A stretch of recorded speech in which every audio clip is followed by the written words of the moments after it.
kita belajar harus berdoa. Ya, berdoa dulu.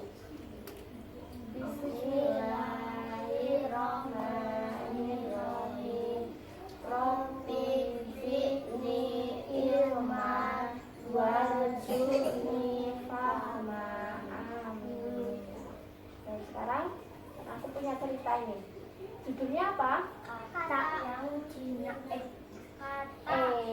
Kata yang bijaksana. Nah, sekarang didengarkan ya.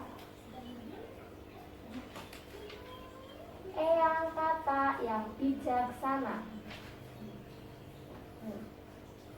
Di sebuah danau yang kecil, hiduplah sebuah keluarga katak yang terdiri dari Pak Katak, Ibu Katak, si katak kecil, dan eyang katak. Nah, ini katak ini. Ini ada siapa aja tadi? Eyang Eyang katak, Pak Katak, Ibu Katak, si kecil. Terus? Sudah beberapa hari ini danau tempat tinggal mereka mengalami kekeringan sebab musim kemarau. Nah, musim kemarau itu musim apa? Tidak ada air, tidak ada hujan, semua kering. Sehingga tak ada air untuk minum dan berenang. Berarti katanya tidak bisa minum dan tidak bisa berenang. Nih, pada mati. Ini apa ini? Ini ikan. Ikannya mati, tinggal katak. Kataknya di atas batu.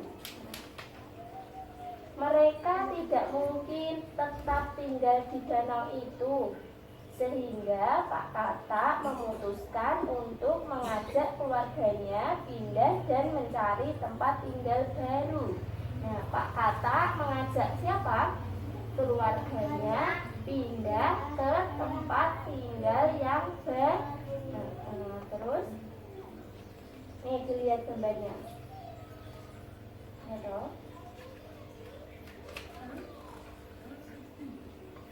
Hore, senangnya kita bisa minum dan berenang sepuasnya, kata katak kecil girang. Katak kecil itu sangat gembira karena apa? Bisa minum dan berenang kembali. Semua keluarga katak ikut gembira kecuali eyang katak. Nah, eyang katak tidak gembira. Kenapa ya eyang katak tidak gembira?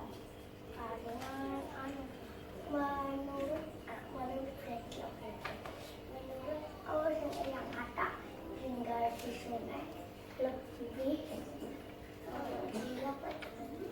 surut airnya. Ya, terus selanjutnya, kenapa eyang katak tidak ikut senang? Nah, tanya katak kecil, kenapa eyang tidak ikut senang? Nah, bagaimana aku bisa bahagia jika semua ini hanya bersifat sementara?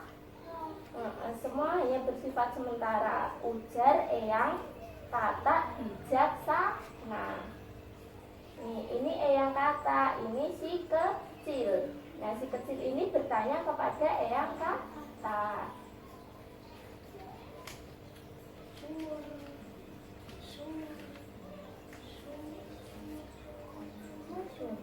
Maksud ayah apa? Tanya Pak Katak. Begini anakku, bagaimana kita bisa keluar dari sumur ini jika air sumur ini tiba-tiba surut, kata eyang katak. Nah, eyang katak itu takut kenapa? Kalau airnya surut, airnya sumur itu surut.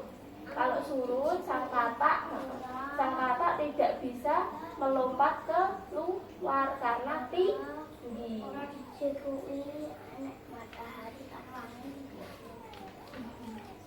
Terus, tapi karena terlampau senang mendapat tempat tinggal yang baru, mereka tidak memperdulikan nasihat eyang katak. Nah, jadi nasihat eyang katak itu tidak dipedulikan sama keluarga katak yang lain. yang lainnya. Mereka senang bisa berenang lagi. Jadi tidak memedulikan apa kata eyang katak. Hingga suatu hari saat Pak Katak sedang pergi mencari makan, semua keluarga Katak sedang tidur lelap. Mereka tidak sabar kalau tiba-tiba air sumur surut. Mereka tidak sadar kalau tiba-tiba air sumur itu surut. Tadi air sumurnya itu kebak depan dhuwur, ngerti tak? Nah, jadi air sumurnya itu penuh sampai atas. Tiba-tiba karena musim kemarau, air sumurnya surut. Nah, Di bawah tanah. di bawah tanah. Beruntung eyang katak membangunkan mereka dan cepat naik ke atas sebelum air semakin berkurang. Nah, dan semakin sulit keluar dari sumur. Jadi Nanti sulit sudah airnya tidak ada meninggal. kalau airnya tidak ada terus surut, kataknya bisa meninggal. Ketika Pak Katak kembali dan mengetahui kejadian itu, ia sangat menyesal dan meminta maaf kepada eyang katak. Ingatlah nasihat orang tua dan berpikirlah juga sebelum melakukannya. Jadi apa? Keluarga Katak jadi meninggal nggak? Jadi tenggelam atau tidak? Tidak. Tidak jadi karena ditolong sama eyang katak. Nah, dari sini kita tahu bahwa apa? Harus mendengarkan nasihat orang tua. Nah, kalau tidak mendengarkan nasihat orang tua, akibatnya apa?